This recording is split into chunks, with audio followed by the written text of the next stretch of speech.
Welcome to Perspektives Bank. Today's guest is the definition of transformation. The same shit they doing in corporate America, you doing on the streets. You just doing it the illegal way. Let me show you the legal way to do it. The scammers, like, bro, y'all financial advisors. Y'all just don't know that. Real shit. Between both worlds, like streets and working class, what you think the balance is? You say most of the people you grew up with either dead or in jail. Do sometimes you feel like, damn, I just left them folk? I always see the best in people because somebody needs somebody to believe in them. Hold on, what you talking about? You know what I'm saying? Slow it down, slow that motherfucker down one more time. See what I'm saying? You said what happened to us?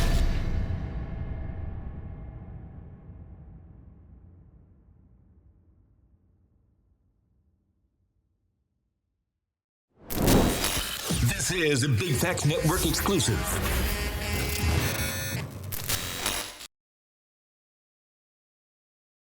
Welcome to Perspektives Bank. Today's guest is the definition of transformation from two worlds, Virginia streets and the South Carolina structure. He flipped his pain into purpose, his hustle into legacy. Author, entrepreneur, mentor, a family man, Mr. Family is Forever himself, Anthony, Mr. Six-Way Dodson. How you feeling, King? I'm good, brother. How you? With that intro? Yeah, I like that. I'm trying something new with that.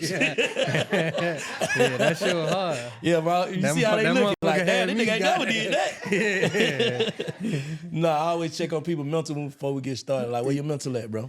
I'm good, bro. Just trying to, in reality, just trying to get this word out to people, bro.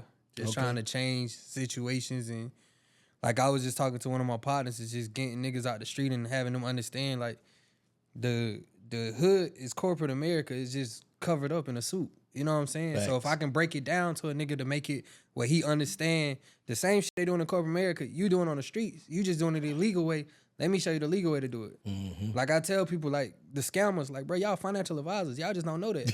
Real shit. Like, come on, bro. Or if you get a credit card, it's like flipping bricks. Because you goddamn get fronted that credit card. You go make it do what it do. You give them their money back. Guess what? They going to give you more.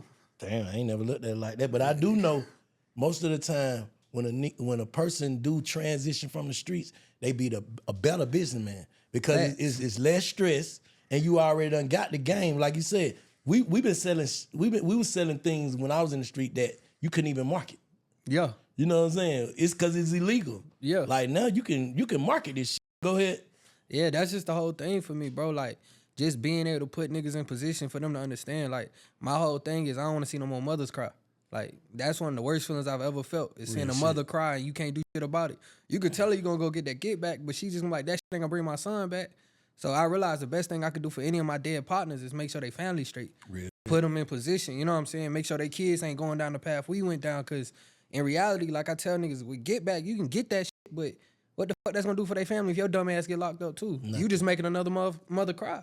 What's the balance in between both worlds, like streets and working class? What you think the balance is? The balance for me is understanding, like, these niggas just as cutthroat. Play their game. You feel me? Like, so for me, it's like, they got little shit they do. We doing the same shit. It's just, I got to convert it. So with me going in the corporate, I tell them it's more cutthroat. Them motherfuckers cut you off, ain't shit you can do about it. You know what I'm saying? They cut your water off quick. Say the wrong shit to them. You know what I'm saying? You know, a nigga in the streets, you beefing with the nigga, so you know it's up. But them niggas cut you, you fired. They pencil whip you too. Get the fuck out of here. So, hey, did you ever feel like you had to choose side to survive, though? You had to choose the corporate side to survive? Facts. Yeah. I mean, because it was a reality. Which way I'm going to go? I can be like my pops, or I can be myself. You know what I'm saying? And the whole thing for me is I always feel like beat the statistics. Statistics are negative. So I turn into a positive. It's always, when you think of a stick to, you weren't supposed to make it here. You weren't, why I wasn't? I'm the one of the few that did make it here. Real so I shit. changed the situation around, and I look at it like, with me, the difference is all right, all my pops' kids, they all doing something. You know what I'm saying? I don't want none of y'all doing that shit. Like, we see what it did to our pops. Like, that nigga was incarcerated 26 years of my life. Like, you know what I'm saying? That nigga ain't ride no bike with me. So if I could show them, you know what I'm saying? If I could show them something different, then I'm gonna do that. So my thing is, it's like, I didn't have a father figure growing up, so I had to choose the corporate route to make sure I take care of my family. Because why would I want to make my mama cry? Why would I want to make my grandmother cry? Why would I want to make my sisters cry? You know what I'm saying? And one of the things that my uncle taught me when he came home, he said, one of the worst feelings when you get sentenced, it ain't the sentence. It's when you look back at your family and their hearts broke. Real shit. And it ain't shit you can do to hug them, touch them, nigga. They about to take your ass behind that wall. So for me, it's like, man, once they told me that, yeah, corporate for me, I'm good on Hey, it. what part of your foundation did your grandma play? Everything. My grandma meant the world to me because she was the only one that didn't give up on me when I was too. little. I love that lady. God bless the dead. But go ahead, my Yeah, bad. that's how I feel. God bless the dead for real. Like when everybody doubted me, when everybody told me what I couldn't do, she was always like, nah, you gonna be something. You gonna do something. And you know what I'm saying? I was in and out of trouble as early as like the second grade. I was doing wild shit. Like I remember one time I threw dirt behind one of my teachers' back and then just hid behind the school because I was just on dumb shit in the second grade. But like my grandma, she really fought for me when things ain't go my way, when me and my mom, like when she came back home, cause she was incarcerated for my father for perjury. You know what I'm saying? Trying to say the nigga, but he told her not to, but she, you know how women are. So when she came home, she like, we need to put him in an asylum or something because he's wild. And so I was getting in trouble in school. So instead of them sending me to alternative school, they sent me to the asylum. So I had to do class from 8 to 5. So once I finished my shit, they like, do you want us to keep him? My mama like, yeah. My grandma like, hell nah. If you do that, just know you can't come back to my house. And so from that moment forward, it was just, I owe you my life. Like that's my everything because she gave me a different route. When my family wanted me in Virginia, when both of them got incarcerated, my grandma rode up there, take me, I'm riding the bus. I'm coming to get them. And me and my sister. So my heart is always her because her heart is big. So my heart is big. So I don't never want to disappoint her. So like my biggest thing for me was right before she died, me and my daughter had did our TED Talk. You know what I'm saying? Like a month before. And then the next month, right as she died, a school in Augusta brought me in. No schools back home was bringing me in. So she was able to actually go and see what influence me and my daughter had. And you could see the smile on her face. So it meant a lot to me to show her like everything that you put in me, everything you instilled in me, I didn't go the route everybody expected. Damn. So with the rules and the structure that she did instill in you, which one do you still live by today, and which one did you just let fall by the wayside? She say I'm hot-headed. I'm still hot-headed. I done toned it down, but I'm still hot-headed. And the thing that I live by is, you know, I always see the best in people because somebody needs somebody to believe in them. So if what am I angry with you for? Because at the end of the day, you're going through something. You're hurting internally. So I know that you need me more than I need you despite of how you treat me. She always had a good heart to forgive. So Nah, real shit. So what was your ultimate goal as a youngin'? Like what was your first goal you thought of? Shit. Or your first dream. We'll say your first dream. Shit. I don't really know. Prove everybody wrong. Prove everybody wrong. Nah, I'm talking about before then, before you even know they were wrong or right. Like as a kid, you know, like we first come out, our first, like you say, second grade, we were like, shit, bro, I'm gonna be a goddamn a teacher. I'm gonna be a principal. I'm gonna be a fireman. I'm gonna be this. I'm gonna be I wanted to be a preacher. Yeah, you know what I'm saying? That was your first. What made you feel like? What made you not be a preacher? It wasn't for me. I was too, cause like once I got like middle school, bro, I jumped off the porch cause me and my sister stayed in the hood, but my sister never really was around everybody. So once I got to public school, cause I was in private school, I'm like, nah, I want to be around them. Like them the kids that's fun. Everybody walking past. I don't know none of y'all. Shit, what So y'all doing? What's jumping off the porch? You seen jumping off the porch to the street or just jumping off the porch? Which one? Nah, I was jumping off the porch to the streets. Like we got a basketball court in our neighborhood. It was a wrap since then. Yeah. So I just like I wanted to be a part of what everybody else was doing. I wanted to fit in, you know what I'm saying? Because I never really did. So the thing for me was like once I got to middle school, it's like I'm trying to go out there gamble. I even tried to sell weed at one time. I was putting that shit in the ceiling at my high school. You know what I'm saying? But it wasn't for me. Like, you know what I'm saying? Like that type of hustle wasn't for me, but I could hustle. So, you know what I'm saying? As I move forward, I just hustle in different ways. Yeah, hustling spirit is a hustling spirit regardless. Yeah. No matter what you selling, you could be selling water, shit. You know what I'm saying? But you say most of the people you grew up with either dead or in jail. Do sometimes you feel like, damn, I just left them folk? Like you could have saved them? Like survivor's remorse, basically. That's one of my biggest PTSDs. I feel like everybody from the hood has it. We just don't acknowledge it. Both of my best friends, I feel like if I was there, none of that shit would have happened. Ain't nobody that I've ever lost in my life, I have been around when it happened. And I always feel like if I was there. Like when my grandma got sick to the point where she had to go to the hospital, me and my daughter was out here in Atlanta at Slew Moo. because she wanted to play with slime. When my best friend died, I had moved to Charlotte. I had just got to Charlotte, and he had got shot. Damn. You know what I'm saying? And then my other best friend, I was in Aspen, Colorado. He got shot. So I just feel like, damn, if I would have been there, I could have just changed the situations. But it kind of go back into that streets or the corporate world when one of my friends, he just didn't want to change. And it's like, bro, I got to go this route. You know what I'm saying? I'm going to come back and get you. But I didn't have the time to come back and get them. So basic success pulled you away from the people you love, right? So would you trade your success to go back and help them? Hell yeah. You Every would? single time. Shit, not me. So the thing for me is it's like success means nothing if you ain't got nobody to share it with. Shit, but whoever's supposed to be here gonna be there. Yeah. That's their route. That's their path. I can't goddamn be telling God. I want You know what I'm this. saying? God, they say, do you believe that everything happened for a reason? Everything happened was written or meant? Mm-hmm. So who are you to try to change that? It was just, I would say more so my grandmother, like spending more time with her. But my homeboys, Yeah, they come with it. We all got somebody we feel like we'll give all this but shit nah, back. my partners in them, it's like, I wouldn't be doing what I'm doing now if that shit wouldn't have happened. Because that's what motivates me to do what I do. So it had to happen. So how do you pour back into the hood now?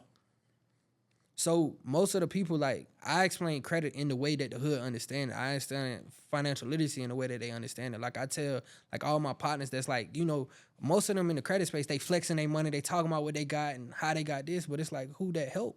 That don't help nobody. Now, if you go take that same Ferrari or Lamborghini and take it in the hood and tell these kids, boom, this is what I'm doing to get that, they gonna listen to you. But you the same nigga that's gonna be scared to go out there because you feel like they gonna rob you. So how you really pouring back into the black dollar? No, you taking the black dollar. So for me, it's like, if they want to learn financial literacy, I'm giving it to them. That's why we created curriculum. That's why we created books, because I break it down in a way for somebody where I come from for it to make sense. Like I tell people, a nigga in the hood don't care about that shit unless it benefits them. Facts. So if I could tell you, boom, all right, if you get 5 credit cards, you add 5 people as authorized users, you know you can charge each one of them $300. You do the math, do that every month. Tell me how much money you make. Now they like, oh, what you talking about? You know what I'm saying? Slow that motherfucker down one more time. See what I'm saying? You said what happened now? So let's say you got good credit, right? Yeah. You get 5 credit cards. Let's say they got 20,000 on them each.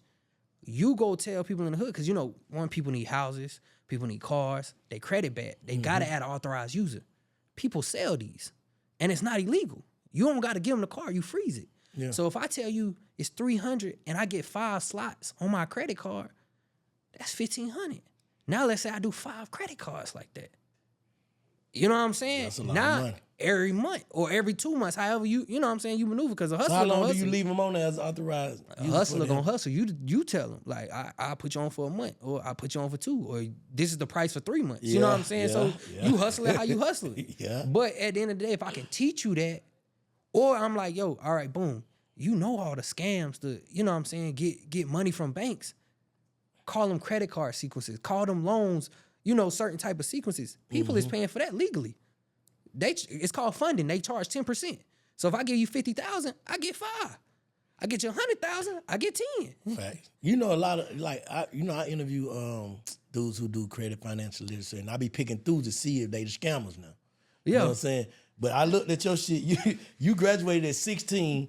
That's discipline. Yeah. What drove that? So that basically, you got to be a smart dude, right? Kinda, yeah. Yeah, kinda. I'll break the story down, yeah. Yeah, but I'm saying, by you even being able to start out early as a kid to know that you want to be successful or smart or whatever, that kind of make me be like, cause when they sent out, like, let me read up, make sure this nigga ain't there with them scam niggas. You know what I'm saying? I'm just being real. I respect that, How man. do you keep from getting caught up in that mix of playing with people's money? Like people that you help. It's crazy. I think for me, it's more so the change that I care about. It's your kids that I care about. You know what I'm saying? So I don't never want to do nobody dirty, because I don't want nobody to do me dirty. Like I said, even though I'm not in the streets, I still live by all the codes and ethics. My Real pops shit. I and fuck all with of that that. shit. It's So already embedded in you. Yeah, so my uncle always told me, if you play the game fair, the game might do you wrong sometimes, but people gonna respect you because you play it fair. Ooh. So I've never been the type to go do somebody dirty, because like I be telling a lot of them, like, I don't even look at them as scammers. I be looking in the back of my head like, bro, you play with the money with people I know like that, they coming to get you, bro. They don't care if it's 1,000, 5,000, or 10. Yeah, shit, it's- They gonna take your head. It's the principality Yeah, of this like, shit. niggas belt to ass. Like, Yeah. So I ain't about to play with nobody because at the end of the day, I ain't gonna do nothing to nobody that I don't want them to do to me. Having a baby at 19, that was your first child at 19, right? Yeah, only child. Yeah, damn, congratulations. I had one at 16. Do you feel like it was pressure, purpose, or panic? Which one was it when you first had your first child? I think it was purpose because it was not expected. So I think it was needed for me to change because it was like I still had 1 foot in, 1 foot out. I'm at college, crashing out on niggas. Like I'm just ready to fight and all kind of other stuff. And it was like, what you doing? Like my GPA was terrible. That's just like my high school GPA. They both was terrible. Do you feel like that slowed you basically said that slows you down, right? Yeah, it damn sure slowed me down. It really, if it wouldn't have happened, I think about when my partners died, I would have crashed out. But my brother called me, he like, bro, you got a kid, bro. What the hell is you talking about? Do you feel like you had to act grown before you really were? Hell yeah, especially graduating at 16, like, cause I literally had to be on my own. I went off to school, so I had to be adult early. Especially if I was gonna try to get females. Like, they ain't not about to deal with no kid. So let me ask you something. You keep talking about the people you lost, right? How did them passing away shape you as a man? It made me want to have a purpose in life. Like I said, the mother's cry was what really got me. It's like, damn, I gotta change some of these kids' lives. I gotta go into these schools and talk to these kids that, most people give up on or misunderstood because that's what's gonna stir them down the wrong path. I tell teachers that all the time. Your words carry weight. Like, you know what I'm saying? Like, people be like, sticks and stones may break my bones, but words will never hurt me. But words also will be remembered forever. The motherfucker hurt too. Yeah, exactly. Damn what they say. Yeah, so it's like when I think about, me in high school, when I think about my partners in high school, it's like a lot of them went the other way because the teacher told them that. You ain't gonna be shit. What you gonna do? You gonna work at McDonald's. And now I tell kids, if a teacher tell you that and be like, I'm gonna own 5 of them, now what? Mm-hmm. Change the perspective on it, so yeah. Hey, so there's a lot of pain within your journey. How did you turn your pain to inspiration instead of bitterness, though? Or into purpose, like you say? How you turn your pain into purpose instead of bitterness? Understanding that we have to go through things to get to where we want to go. Facts. And understand it's not why me, it's why not me. It was meant for this to happen in order for me to be successful. So a lot of people look at life as, damn, this going on, what happened? I look at it as like, all right, something special about to happen because I'm going through the trenches right now. And anything that breaks you only makes you stronger. Like if you lift weights, your muscles got to break down for them to build. So my mindset has always been, it's something better on the other end. Because if I let it drive me, depression kicks in. And I had depression for a very long time. And it's like, now it's like, I'm not going to let that win. God put me through this for a reason. I'm still here for a reason. All these people dead, and I'm not. So I just got to be grateful. Chosen. Hey, if your younger self was standing right here with you, what would he say to you and what would you say to him? I think my younger self would be like, damn, how the hell you get here? Like, how you move like that? And I think if I had to talk to my younger self, I would tell myself, take a lot more serious. Take relationships more serious. Tell more people you love them. Understand that time waits on no man. So don't always say that you're going to get to it or you're going to do it. Do it when you can and mean it. You know what I'm saying? So, yeah. You touched on it earlier when we first started talking. You was like corporate America and the block basically run on the same code. Break that down a little bit more for us. So I think corporate America and the block break down in the same codes because all of it's business. All of it got something to do with hustling. All of it got something to do with sales. A business don't perform without sales. The streets don't perform without sales. You can't be the top dog if you broke. You know what I'm saying? In any business. So I think when you even look at it, if you look at it from a kingpin down to the nickel and dime dealer, that's corporate America. You got the CEO, and then you got your 9-to-5 employees. So once you understand how those systems work, they convert with each other. They're not too far away from each other. It's just having the understanding and the language to know both. What was your first legit hustle? My first legit hustle was throwing parties. Okay. So when I honestly got fired from my job when my daughter was born, and I started throwing parties, going crazy, and just blowing the money. So yeah, that was my first legit hustle was throwing parties. Outside of the hustle mentality and the go-getter mentality, what else that you took from the streets into like the boardrooms and shit? One of the things that a lot of corporate people ain't like, I ain't write no statements. I ain't taking none of that. Like, if somebody got caught at the job, I ain't see nothing. So, like, that was one thing. And then the other thing I would say is, if you don't hustle, you starve. So I was a top salesman when I was working for Verizon. I was number one in the country. And it was because I had that mentality, like, if I don't hustle, I starve. I got people to feed. So I ain't making no excuses for myself. I'm going to go get it. And I'm going to work extra hours if I got to, off the clock, because I got to get this money. So, Do you think corporate America think like people that come from the hood or whatever lack intelligence? heck yeah. Me being in all the positions I've ever been in when I was actually working a job, people didn't expect me to get to where I got. But I could speak their language. I knew what they was saying. I knew what they was trying to do to me. I knew the corners they was trying to put me in, because it's the same traps. But they definitely try to underball us. They try to lowball us. They try to make it seem like it's bigger than us. Nah, I'm educated. What's something you had to adjust to? Like when you first got there, that once you finally did adjust, it really changed everything. You changed your perspective. Attitude. Yeah. My attitude. Yeah. See, that's everybody. Yeah, that was the biggest thing for me, was like, yeah, I can't talk to these people like that. Like, it don't work that way. So I had to tone down my tonality and talk professionally. So. When did you realize, like,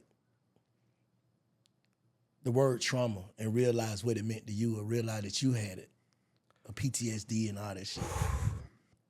So I've always been known to, like, when I go through pain, I work hard. Like, I get to hustling. So when my grandmother died, like, none of my friends came to the funeral or anything like that. So I'm angry at everybody. And I was in a relationship, you know, we ended up breaking up. And everything just went crashing down. Me and my daughter got into it because she was like, she don't like my attitude. So like my world went apart. And I'm like, why am I so angry? And I had to realize I was burnt out.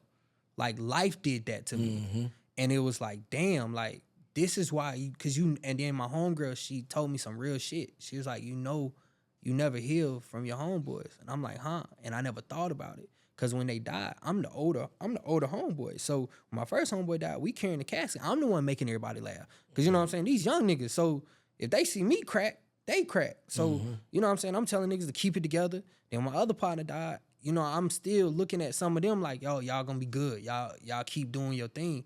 I never had time to grieve. I didn't cry at neither funeral because y'all might look my way and y'all might break down. I gotta be the strength. Yeah. So once my grandmother died, I realized, like, I ain't never really deal with my traumas. Losing your grandma, how did that rebuild you though? It made me change who I was, and it made me want to be the person that she always wanted me to be. So I really took 6 months away from my business. I didn't do nothing in it. And I just went on a healing journey. And then that made me really realize, like, all right, it's a lot of things that I could do differently. So it changed my whole perspective of life. I know one thing about the streets, right? We forever in survivor's mode, because when I was in the streets, I always felt as if though I was running out of time. I was rushing. But as I fast forward and got a little knowledge, I realized that was anxiety. I knew that. I didn't know that at the time. You know what I'm saying? You know how you always rush, like, come on. Let's get like, to you it. don't want to sit in one spot and somehow I'm like, I knew I should have got the hell on. So that just had you rushing. Do you think survival mode exists in like corporate world? Yeah, most definitely, because the thing about the corporate world is if you're trying to move up, you gotta make sure that you're moving quick. So when that position open up, you gotta be first in line. So you always in that mode where I gotta go at y'all. Like, I gotta go hard. Like, every day I gotta keep going. I gotta grind because my opportunity may exist. So yeah, it's definitely there. What's some shit you do to heal? Like, what healing look like for you? Is it therapy, prayer, silence? What's your sign, first of all? I'm a Virgo. Okay, yeah, I figured that. Nah, real shit. But what? You know, I'm heavy on them signs. People be saying I'm crazy, but I'm heavy on them motherfuckers. What it look like for you though? Healing is taking the time to actually learn the lessons that you had to learn when you took a loss. So for me, healing is understanding, what should I learn from this? What should I take from this? So taking some time to sit back and look at stuff. A lot of people tell you to always take the first step forward, but I tell people sometimes you got to take a step back to figure out where you're going. What's some shit you do to protect your peace, and like, what's some of your triggers? So right now, to protect my peace, I don't talk to people that ain't talking money. I ain't gonna lie. If you ain't talking money or something that benefit me, I ain't trying to hear it. So yeah, shit. I call it withdrawals and deposits, and I teach this when I go speak. If they withdrawing from you, you know what I'm saying, you don't need them in your life. Only get around people that deposit in your life. So to protect my peace, it's like, if you talking about some crazy stuff, I ain't trying to hear it, bro. I ain't trying to hear nothing about you fighting or beefing with this person or your baby mama tripping. Hey, bro, I ain't got time for that. So I just separate myself from people that ain't talking about nothing beneficial. So what's the business that you built with baby girl? What's her name, first of all? My daughter name is Kaden. So we built a business called Bonding Through Business, where we teach parents how to build profitable businesses with their children without having any type of business idea, or if they do have a business, how to incorporate your children into the business. And how old is she? 11. And when y'all start this? When she's like 5. Okay. So she understand the business. Oh yeah, she's big CEO, popping shit. Like, yeah, she don't play about it. So yeah. Oh yeah. So who do you learn from to help teach her? My oldest brother. That's one of the main people, and then just different mentors I got, different people that I'm close to that has really like broken down things for me. I'm a big sponge, so if I can learn from somebody, I'm gonna learn. And then I just replicate whatever I learn back to people. It's kind of hard for me to like do business with my family though. Like, do you think it pull y'all closer or bring y'all apart? I think if you do it right, it brings you closer because you got to put them in a position that benefits them. Yeah. A lot of us want to put our family in whatever they say they want to do, but what are you good at? What can I put you in that's going to actually bring happiness out of you? So when we teach it, we teach them to focus on things that their kids are good at. So Correct. for instance, something simple, like if you incorporate your kid into your marketing, you know these kids know TikTok better than anybody. They can do a TikTok dance with your item and, you know what I'm saying? Or just the fact of they may know certain things that you don't know. They may be more creative than you. So you got to find a place in the business that makes sense for the child. So for instance, my daughter, when we created our book, she made her own character because it's called Aaliyah the Restorer, which is like an off-brand Dora the Explorer. And she wanted like certain games in the back that taught financial literacy. So we had crossword puzzles, all kind of different things. And then when we got an Airbnb, I never will forget it because I got the house. She thought it was our house. She like, yeah, daddy, you know, we got a house. I'm gonna decorate my room. She like, I want a chalkboard wall. I'm like, what the hell? I ain't getting you on a chalkboard wall. Then I thought about it. I'm like, people mess up walls in a house. You get chalkboard paint, you can wipe it off. So it saves you from always having to repaint. So it's just sometimes just talking with your children. And another thing is the DISC assessment. A lot of people don't use the DISC assessment, which is a personality test. Your kids sometimes don't have the same personality or your family members. So if you are dominant, so it's dominant, influential, strategic, and cautious. That's how I use it. So if I'm a dominant person, I'm gonna execute, right? But a strategic and cautious person, they're more timid. They want instructions and stuff like that. So if I'm a dominant person, I'm like, go do this, this, and this, and this. I lost them. But if I go and let's say I want to do it like that, I go to ChatGPT, say what I want, tell it to make it in a Word document. Now I give it to that person. Now they're not as stressed and they can execute on the job. I think being a good boss is, like you said, actually understanding and being able to see people's purpose before they do. Like, or see what they good at. Okay, nah, she good at talking, so we're gonna let you talk. Yep. You know what I'm saying? Your ass ain't good at doing this. You know what I'm saying? Leave that shit alone. Because we only setting ourselves up for failure. And then you mad at them. Then you mad at them. And this y'all person ain't beefing. even equipped for that. That's what I've been doing lately, man. Just see, okay, don't even bro, leave try that that. shit That ain't alone. even for him. That ain't for her. Yeah, fact. So let me see what I say. Well, man, I was about to ask you one more thing about building a business with your daughter. So what about when she gets something wrong? When it's something wrong or she dead wrong, how do you handle that? That's the difficult part. Before I do it, because I'm very blunt, I ask her mama how to handle it. Because my daughter, we let her express herself. So if I say something she don't like, she gonna pop it back. Well, daddy, you should have taught me that. That's your fault. Like, you know what I'm saying? So Yeah. if she do something wrong, I just let her know, like, okay, you got to look at it from what's next. Because like how my uncle always taught me when I used to do stuff, here's the pros and here's the cons of what you do. You get to make those decisions. And this is how, you know, it affects you. So when she does something wrong, it's like, all right, Kay, this is what happened. But if you would have done this could have changed that. Why didn't you do that? So I put that accountability back on her. What has she indirectly taught you? Because I learned a lot, even from my grandbaby. They 1 and 2 and 3 and 5 and 6. Shit, patience, having the right attitude, Yep. giving people grace. I'm quick to fire you. If you ain't working right, hey, you got to go. Kaden will be like, no, daddy, we didn't teach them right. Give them some time. So patience and understanding. She really got more of a CEO mindset than me, honestly. You and your mom still together? Oh, no. Why you say 2 no? No. Nah. So I I ain't even gonna go down that rabbit hole because she ain't about to kill me. But we was cool in college, and then we tried it, one last time. It wasn't for us. So like we cool, like we very cordial. Like I think I got blessed with my baby mama. She ain't asking for no money. She ain't tripping out. She ain't busting no windows. Like I get girlfriends. My baby mama treat her more like a girlfriend than me. She like, yeah, she be taking Katie, let her do this. Damn, you lost a good one. Like she be on that type time. So we just got a great friendship. Yeah. The brand is family forever. Families forever. What's the meaning behind that? I know what it means, but what's the meaning behind that to you? So family is forever for me is money, violence, or death can't separate family because family is always forever. If you look at your family like that, none of that can separate you. The thing in the world that separates a lot of people is money and death. You know what I'm saying? When somebody die, family separate. When money get involved, family separate. But if you real family and y'all really live by that, y'all family, even if y'all ain't talking to each other, that's still my family. I'm going to still love you. I might love you from a distance, but I'm always here. You know what I'm saying? Do you consider everybody that's related to you as family? Hell no. Me neither. Hell no. Like, we have the same blood, and I still feel like fuck you. Yeah, some of my family ops right now. If I catch them, you know what I'm saying?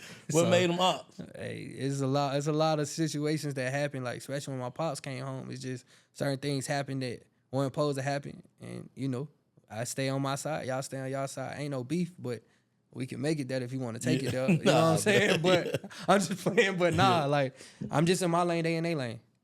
Hey, in this internet era, how do you stay true to what you doing instead of trying to, how we want to veer off, let's try some shit. Like how you stay on your path? Cause who I'm doing it for. It's for these kids. It ain't for me. Like I ain't the type of person that I gotta flex on the gram. Like I'm the type of person I'd rather see y'all flex. I'd rather see y'all winning in this shit. Like even going back to when you asked me about me graduating at 16, I tell kids all the time, you don't like school? Get out that bitch early. That's why I did it. I ain't do it because I'm like, shit, life is going this. I'm tired of this shit. Get me up out of here. So you went on to knock it out? Yeah. Yeah, I did some summer school classes. Yeah, get me up out of here.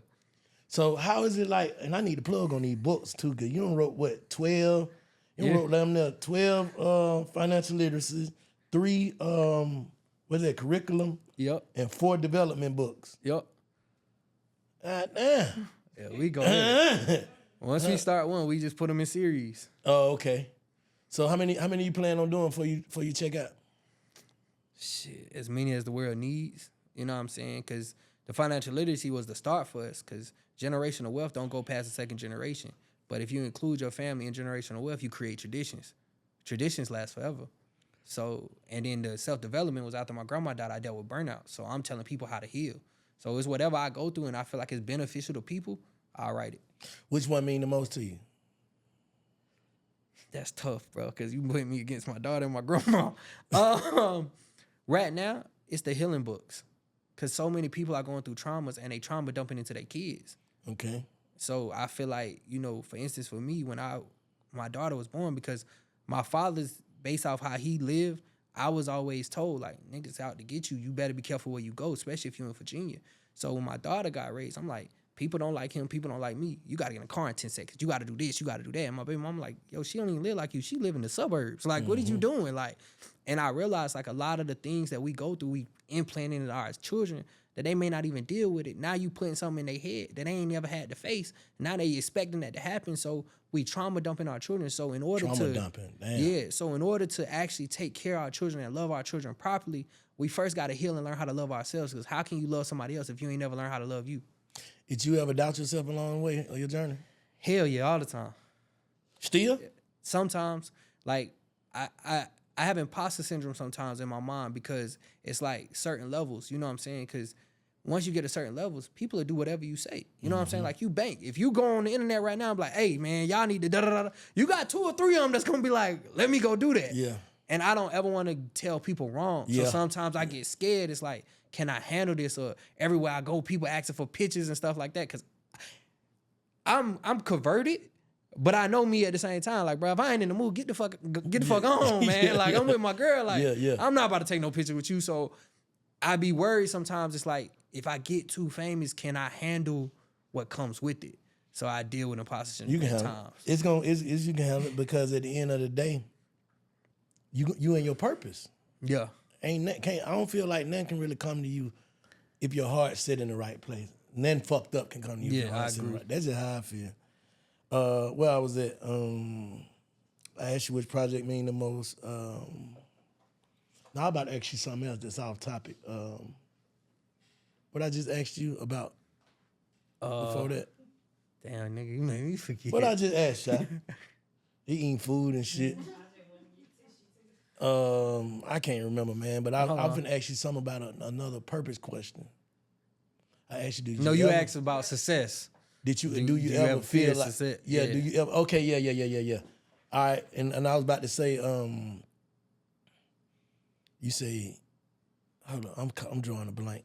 Now you asked me, do I ever fear like success or something like that, or do I ever feel like I'm not? You know what I'm saying? A falling off, Yeah, basically. yeah. Yeah. That's what I would say. So you don't feel like you got it figured out at this point? Yeah, success wise for me, yeah, Yeah. because it's all about systems. What part you don't feel like you got figured out? I think the part that I feel like I don't got figured out is patience. Having real patience and understanding, like, you know, it's meant for me. I think, honestly, to be honest, I'm going to go deeper than that, and I'm going to keep it a band. I'm a big giver. So it's like, for me, I teach, and I never be like, you know what I'm saying? Because I don't be feeling right. But like a lot of my, you know, mentors and stuff like that, they're like, bro, you got to charge for your time. You got to get your money. But I be like, man, somebody be like, man, I ain't gotta, you know what I'm saying, for credit repair, I be like, all right, give me this. Or if they want mentorship, all right, just give me this.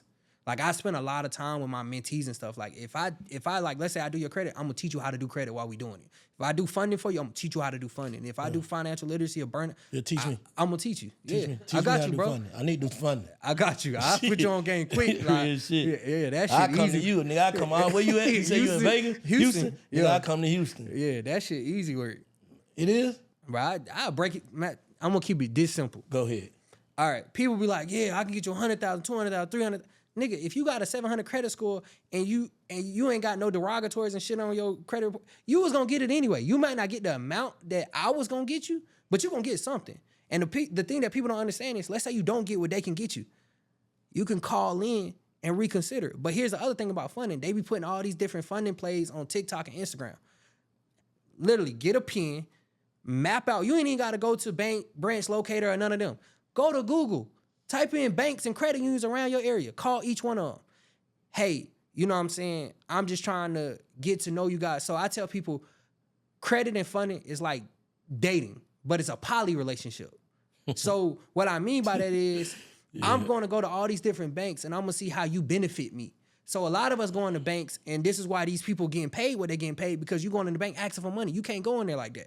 If I'm going to Chase, I'm like, yeah, I just left Wells Fargo. I don't like how they treat me. What can you do? Now they telling me what they got. Now they the trying to sell numbers. themselves. Yeah, because it's like, Yeah. man, I ain't about to bank with y'all yet. I got questions. Now you don't look like a scammer. Now you don't look this certain way. So I'm going to all these banks, starting relationships. Yeah. Now, who you pull, because they gonna tell you, oh yeah, we pull from this. If you got that, you good. You make this, you good. They breaking down shit they ain't even supposed to be breaking down because they trying to win you, because they get commissions on what they sell. So boom, you go put on the map all the credit unions near me. Go have a conversation. Go sit in there. You figure out what credit bureaus they pull from, how much they give, and then you just literally you can chat GPT, figure out certain amounts, or go to the little helpmecredit.com thing and figure out what they giving people. They don't want to give me shit though. Pull my credit up, see what I got, what my score is. They don't want to give me shit. But see the thing, that's why you got to build a relationship. Like I tell people, you can't just go to a shawty. You might get somewhere you like, yeah, I just want to fuck. They gonna be like, all right, but most of them like, hell no, who is you? Yeah, So I damn you- sure just been want to fuck them. Yeah, so I'm just trying to get straight to the money. Hey, what y'all got? Nah, so you got to go about it one. Any girl want the man that they can't really get. If you ain't paying them no attention, now they want your attention. Facts. So you do the same thing with the banks. I ain't really, oh, hey, Mr. Anthony, you ain't came in a week. We just want to see if you may be still interested. Then I hit you with, yeah, Wells Fargo gave me 25. Can you match that? They don't know if Wells Fargo gave me 25 till they pull the credit, but the underwriter got to pull it. So I tell people, go to Google Maps, find these banks, build relationships, have a conversation. Credit unions are going to give you more money than banks, because credit unions 9 times out of 10, the underwriter is either in the room or somewhere close, because credit unions are region-based.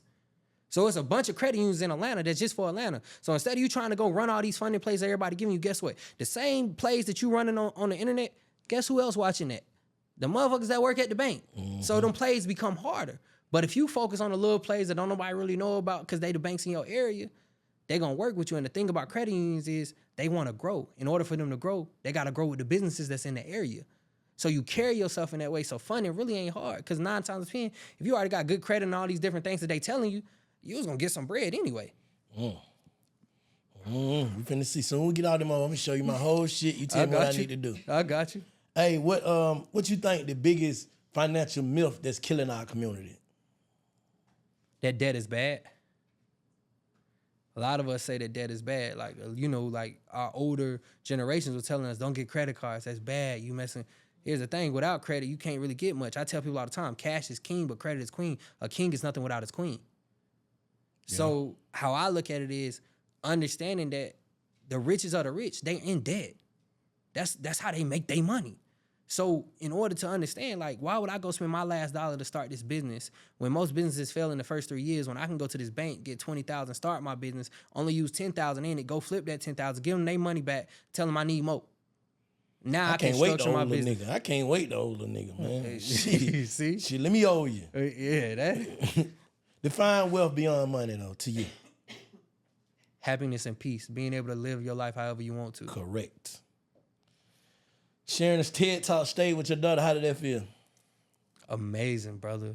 And then realizing, like, I'm going through TED Talk, I don't see no, like, black, you know what I'm saying, father-daughter duo going at it. And it's like me and able to do that with my daughter at our young age. It's like no matter what she doing in life, she just made history. It's adults that can't even get on the TEDx stage. So being able to put her in positions where it could change her life forever. Because I tell her all the time, when I die, the most that a lot of people do when people die is go Google them, go search them. Now that you got these 12 books, now that you got this TED Talk, I'm able to create a wealth for you for the rest of your life as soon as I leave this world. Let me ask you something, too, because I always think about this. Grief, we deal with grief in different ways. And my brother Dave, I feel like he got a chance to see me transitioning before he left. You know what I'm saying? Do you think your grandma and your friends and all them, they got a chance to see, like, oh, no, he going in the right way? Yes. I think with my friends, both of my friends, it was me corporate America. With my grandma, it was entrepreneurship. And they really got to see a different side of me that it's like, not Lil Dougie, not Chipmunk from the Gap. This is Anthony. This is Mr. Six Ways. Like my grandma, she used to come, I kid you not, Bank, because I used to drop money off to my grandma. And with the funding, you get a bag off of it. So I remember I dropped $20,000. She say, if you're doing something illegal in them streets, it's going to break my heart, baby. I don't want you doing that stuff. Why are you spending so much money? Because she really thought I was doing something illegal. So when she got to finally see it, she's like, oh. And then she cracked a joke. Why all them kids going up to you asking you for an autograph? Who you think you is? You know what I'm saying? For her to see that and the smile on her face, it meant the world to me. Yeah, you can remember that same smile right now, right? What you think she would say right now to you? Keep going. Stop doubting yourself. You got this. When you hear legacy, what comes to your mind? My daughter. Off rip. That's your legacy? I have no legacy without her. Because what she do on this earth is going to determine what me and her mom instilled in her. What promises you make to yourself to keep you motivated? I won't go backwards. I won't go to the streets. And if I could change one child's life, I did my purpose on this world. It's to stop a child from making their mother cry again. You know what I'm saying? Like that thing sticks with me, just hearing a mother buckle. Because when a mother lose their son, like they pass out. It's all kind of noises that you hear that you can't never get out your head. So it's like, that's when I want to give up. I'm like, man, it's somebody child out there that's going to need me. Or it's somebody that's a parent that's about to put trauma into their child because they not healed. I got to get these kids a different way because these kids in the hood ain't nobody talking to right now. You know what I'm saying? Everybody talking about you 50,000, I make 100,000. You could do the same thing. You telling these people to go chase $100,000, but at the end of the day, when they go chase that $100,000, how much time is they spending with their children? Because our children don't care about the money we make; they care about the memories we create. Facts. So when people be talking about that, I tell people all the time: stop buying your kids everything you ever had. Start teaching them everything you didn't know. Clutch. Yeah. So them facts. What's a full circle moment right now that you still chasing? I think a full circle moment for me that I'm still chasing is being able to get a position where I can retire my mama. That's the only thing I want to do. My pops, he good. You know what I'm saying? You did 26 years. You need to go hustle a little bit again. Shit. I miss days with you, gang. Like, you do your Go thing. handle your business. Yeah. I'll let you in. See you on the other On the side. back end. Yeah. But my mama, like, you know what I'm saying? She struggled with 3 kids. Even though my grandma raised me and we ain't had the best relationship, my mama did everything she could for us. And she not getting no younger. So I couldn't really, well, my grandma was already retired. But you know what I'm saying? I want to give my mama the same opportunities I gave my grandmother. So that moment is to be able to be like, Mom, you ain't got to do shit no more. I got you. What if you could just talk directly to a young kid, because you keep speaking about kids, like you want to make sure the youth, because that's all we got, basically. After us, is them. What something would you tell somebody who's trying to find themselves or fix themselves? First things first is you don't got to fit in. And then the second part that I tell them is the same kids that's complaining and picking at you and bullying you is the same kids that's going to be asking you for a job. Keep the Facts, course. nigga. Keep the course and understand that, like, that route ain't got to be your route. You know what I'm saying? The best thing you can do, if you consider yourself gangster is taking care of your family. Gangster is making sure that your mama and your siblings don't want for shit. You know what I'm saying? So at the end of the day, I understand that you want to live this certain type of lifestyle, but you ain't got to. The way the world is right now, there's so many opportunities for these kids to make money. Twitch, you know what I'm saying? TikTok, you know, it's so many different ways where these kids can really get a hustle on. Facts. And so my thing is telling these kids, like, understand this. You doing these dumb things right now, the only thing that's guaranteed is jail or death. And guess what? You ended up on a T-shirt both ways. And all people gonna talk about how they got you, but you're gonna be alone by yourself. Facts. Nah, them facts. That's a great one. Hey, what about adult man? We ain't gonna speak to the women. A man that feel like who done gave up. What would you tell him? If he about to give up, not he done already gave up. He on the verge of giving up. A man that's about to give up, the first thing I would tell a man that's about to give up is understand your purpose is bigger than what you're going through. Life may be coming at you full speed, but understand that life is only coming at you full speed because it's trying to give you a lesson. It's trying to teach you something. The moment you learn that lesson, the moment everything changes. But also the other thing that I tell a man that's about to give up on himself is there's somebody out there that you don't know that support and love you.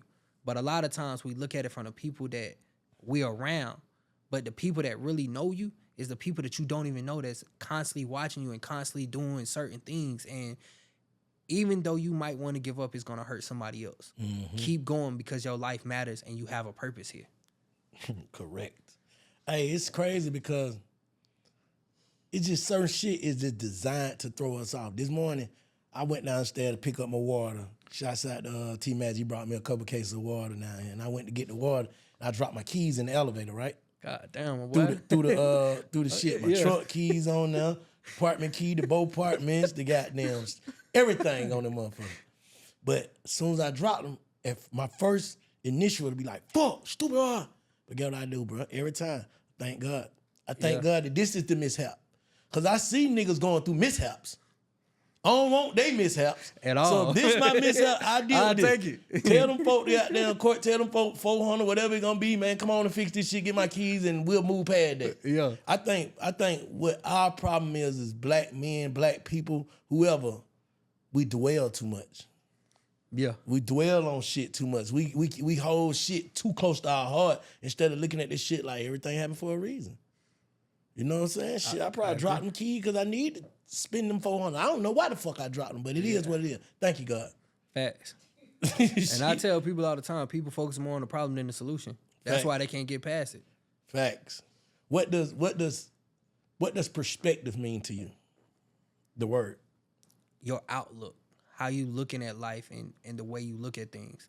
Either you got a positive mindset or you got a negative one. So your perspective is everything. Like I tell people all the time, your situation is not your destination and your environment is not your reality. You get to choose all of that. You could be in a certain environment and in your head, you somewhere else. So your environment don't have to be reality. Even if you in a room full of roaches and rats, you might be doing all this, but in your head, you know where you want to go. So that's your perspective. Bars. Nah, that's correct. Let me ask you one more thing. Do you feel as if what you think is who you are? Like what you think comes to you. Like I was listening to, let me see, I was just about to put it up. I was listening to this dude the other day, right?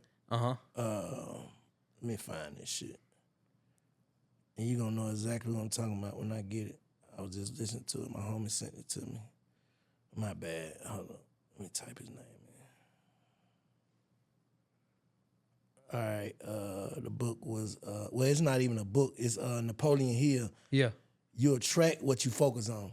It's on YouTube, right? He got a lot of different shit on YouTube. Different shit looks like this. Yeah. But I it's know just like Napoleon. damn near like an hour conversation about. Yeah, I be sending that to my assistants every day. Yeah, but Something he give. Yeah, exactly. What he was saying was, bro, whatever you plant in your mind is what's your life gonna be. Like you can plant negative shit gonna come. You can plant positive shit, and positive shit gonna come.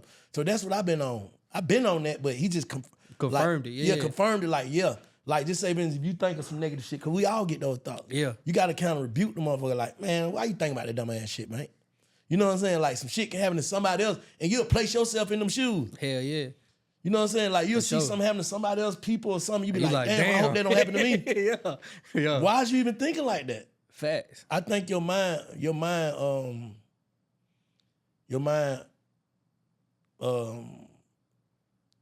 what's the word? Give me a word, somebody. Your mind curates Your thoughts. Yeah. your life and your thoughts. Yeah. Facts. That shit curates your life. All right, sum your journey up in one word. Blessed. And the reason I say blessed is because everything I went through had to get me to where I'm at. And so if anything changes, like I tell people all the time, I don't live with no regrets. Because if I live with regrets, that means anything in my life could have got altered. And if things got altered, would I be sitting in this room with you right now? So I'm blessed for everything that has ever happened to me. Real shit.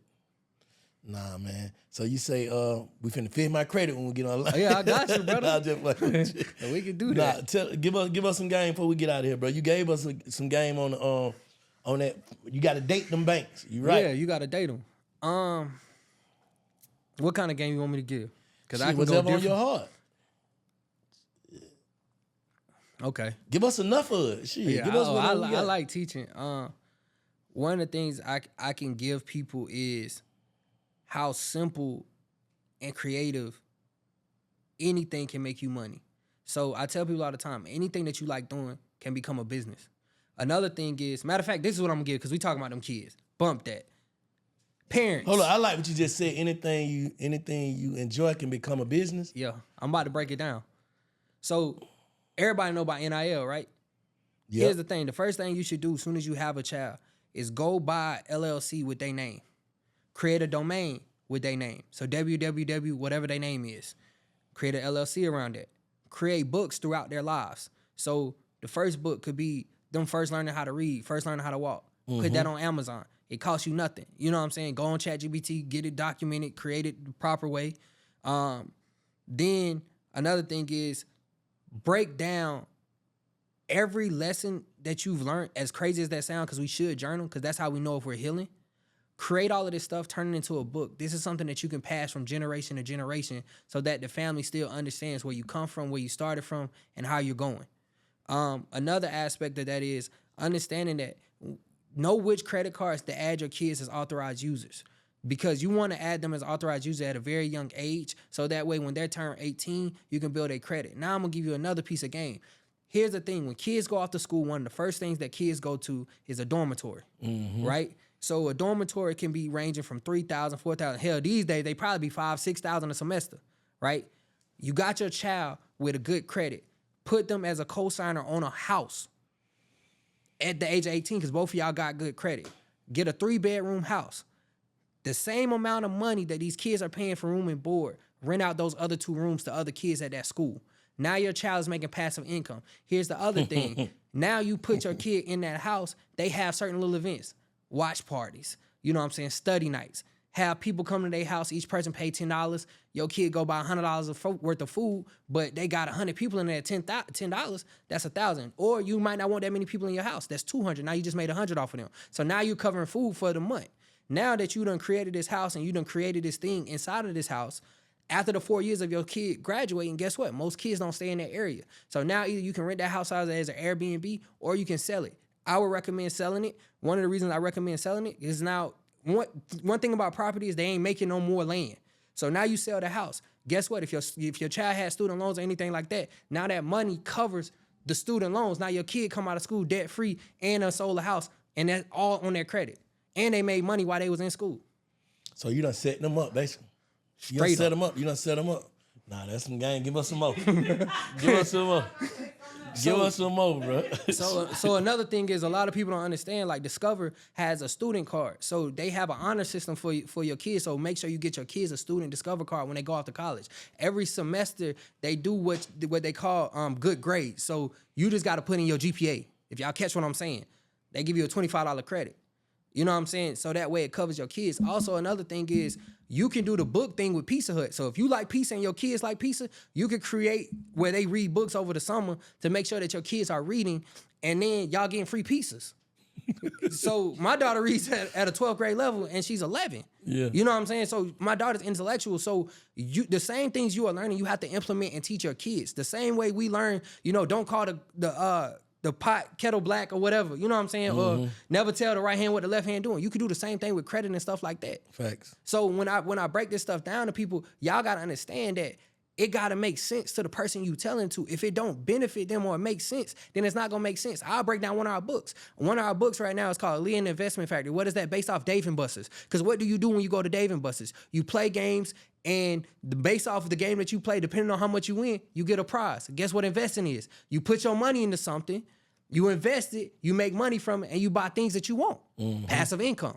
So breaking down these different strategies and understanding that, these things open doors that you may not understand or you may not know. Another thing is when y'all kids are going to college, make sure that y'all actually sitting down with them, breaking down their majors, letting them know what's included in this major, what type of classes they got to take. Because if you don't know they why, how can you expect to know anything? And those that are in a relationship, I'm going to give y'all some game. One of the best things a man can do with a woman, or ladies, y'all should start asking these men to do it. I know y'all be talking about you don't eat here and you don't do this. A vision board. Y'all sit down together and do a vision board. You do your vision board, he do his. Y'all don't actually talk about what's on it till after y'all do them. Now, ladies, y'all can tell if he want kids, if he got ambition, what his goals are in life. Now, fellas, you know what her goals and ambitions are in life. So now y'all can understand each other better, but also you're setting strategic goals for yourself. And like I tell people, in order to make a vision board come true, a dream can only become a goal when you got a strategy behind it. So put a strategy behind what you're doing and why. So these are just a few little different things that you can do. And then on the credit end, because I know bank want to know, these funding plays and stuff like that. Yes, sirski. Here's the thing. Build the relationships with the right banks. Understand what banks actually care about you and what banks don't. Here's the thing. Banks really don't care about you because they got 800 numbers. So the thing is, go to these credit unions. And here's another thing about the funding that people be talking about, the 800 numbers, the P.O. boxes. Listen, I work for Verizon. If you had an 800 number, and not saying that y'all can't use 800 numbers to get funding, here's the thing. I would recommend getting a regular number, and this is why. I work for Verizon as a business account manager. That means we was touching accounts with either anywhere from 10 to 100 employees. You had an 800 number, we wasn't calling you. Because why? Because I'm not going through prompts to get to nobody. So if I got to see that, and then your Duns and Bradstreet say you got 3 employees, what you got an 800 number for? It don't even make sense. Now you look like a scammer. So make the stuff make sense. You can get a regular phone number. It's called One Talk with Verizon. I think $10, $20, $30 a month. And that's a regular phone number. So just little small things like that. You don't have to trust all these gurus. But what you want to do is when you're studying and learning from these entrepreneurs and trying to figure out what mentor to go through, if you actually pay attention, cross-reference their videos with somebody else's videos and see if they saying the same thing. That's one of the best ways to understand if somebody's telling you the right thing. And then here's the other thing. A lot of these people that's giving you game in this mentorship, if you go on their YouTube channel, their whole mentorship is just broken into segments. You just got to know how to piece it together, and now you got their whole course for free. I know y'all gonna hate me for that, but that's the game. So I ain't got to pay for your course. If I can go through these different segments, I may not know everything, but I know enough to get started. So if you ain't got no money, put yourself in position so you can get started. And this is the last thing I want to tell people, because I keep hearing these mentors and these people in my space saying it. Hey, if you ain't making $20,000, you ain't making $30,000, you ain't doing that. First of all, humble yourself. The reason why I tell you to humble yourself is because you never know when it can be taken away from you. Some people don't need $20,000 and $30,000 a month to be happy. Some people can make $80,000 a month, $80,000 a year and be completely happy because their family is happy. They spending time with their kids. Everything is there. So when these people are showing you the cars, the clothes, and all of these cars and houses, they have no substance. They still trying to prove themselves to you. Facts. While you trying to be like them, they want to impress you. So who's the one really dealing with something internally? Exactly. You don't have to be like nobody else. Be yourself. And if you yourself, you will be able to be more happy and be authentic. Because the moment you start chasing other people, the moment you stop chasing your own dreams. Nigga, your first dream came true. You are a preacher. You just preaching this financial literacy shit. I'm street preaching. No, real shit. But that shit you said about the relationship, I think y'all need to take heed to that. Because I got a lot of people watching my shit that's in relationships and women that be, first date should be a vision board. Yeah, first date, a vision First board. couple of dates, if y'all getting serious, should be a vision board. Now you know what you're dealing with. Yeah. Now You you're know having she a real want. conversation. Now you can see if she an airhead or not. Because a lot of dudes don't want to talk about it. A lot of these women that y'all like, all they got is what's between their legs. They ain't got nothing else for you. And as soon as you lose all your money, or you wondering, matter of fact, you're wondering why she's cheating on you. Bro, she never was with you for the right reasons. Church. Because you throwing money at her all the time. Like dudes be like, oh, I don't go 50-50, I pay for everything. Another thing, the moment you say that you paying for everything 100%, guess what? If you pass away, now she got to find another man to take care of her because she never took care of herself. So you set your wife up for failure or your girlfriend. So I'm going to put you in a position where I'm going to give you money, but I'm also teach you how to invest. I can't say that I ain't going to give my homeboys money, but I'm just steady blowing money on my girl and she ain't bringing nothing back to the table. You a dummy. This shit so crazy. Look, hold up. Man, this is crazy, man. Look how God work. I don't mean to goddamn cut it. I just talked about the keys, right? Let me see something. They done found them. No, they done went down in that. Hold up. Oh, she sent me this a voicemail. Hold up. Let me call. Let me. That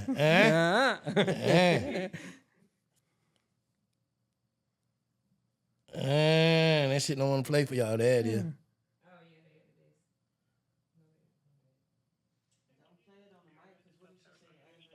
I don't give a damn. I ain't hiding from that. Ain't got no keys back.